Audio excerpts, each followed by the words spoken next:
के अलवर जिले में अरावली की पहाड़ियों की गोद में एक जगह है जिसका नाम है भानगढ़।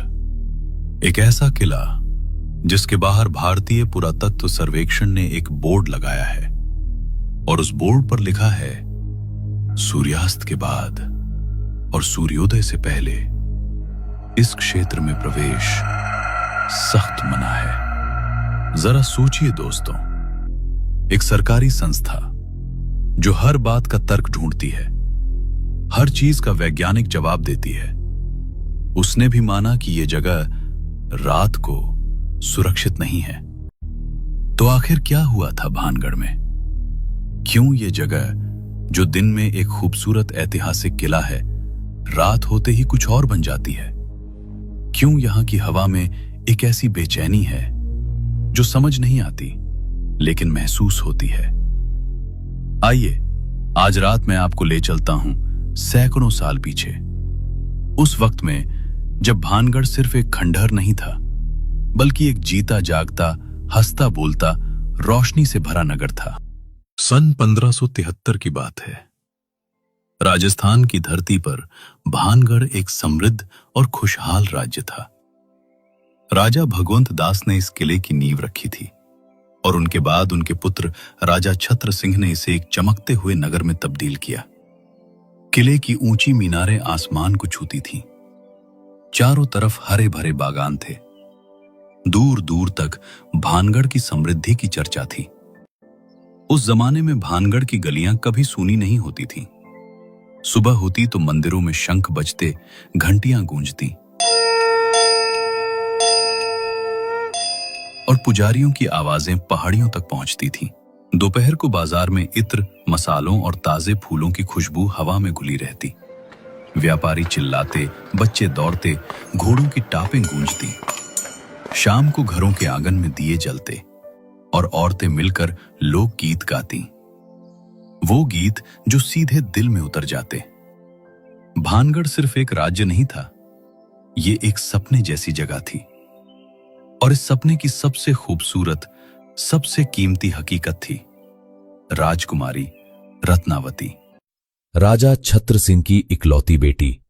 रत्नावती बेटा, आज बाजार मत जाना, दरबार में बहुत जरूरी काम है तो मुझे आने में देर होगी।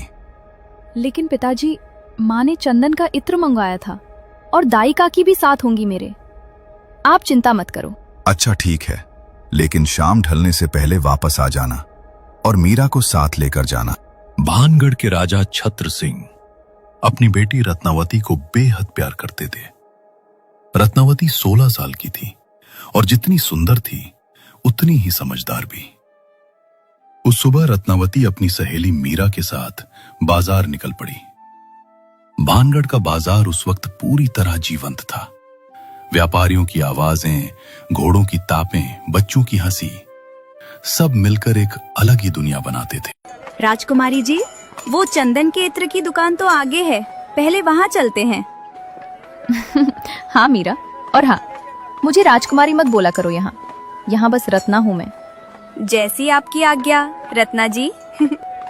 दोनों हंसते हुए इत्र की दुकान की तरफ बढ़ रही थी। बाजार की भीड़ में एक आदमी एक खंभे की आड़ में खड़ा था। काले कपड़े, झुकी हुई पीठ, आंखें जो हर तरफ घूमती थी। लेकिन जब रत्नावती पर टिकी तो रुक गई। ये सिंधु सेवड़ा था, भानगढ़ की पहाड़ियों की आड़ में रहने वाला तांत्रिक, जिसका नाम सुनकर लोग रास्ता बदल लेते थे। इतने सालों में इतनी सुंदर चीज नहीं देखी, ये मेरी होनी चाहिए। होगी भी। सिंधु सेवड़ा वहां से चला गया, लेकिन उसकी आंखें अभी भी रत्नावती के पीछे थीं। उस रात भानगढ़ की पहाड़ियों में उसकी कुटिया में आग जलती रही। खोपड़ियां, काले धागे, जड़ी बूटियां, सब कुछ सामने था। वो घंटों मंत्र पढ़ता रहा। जंगल में सियार रोते रहे और आखिरकार बोर से पहले उसे अपनी योजना मिल रही।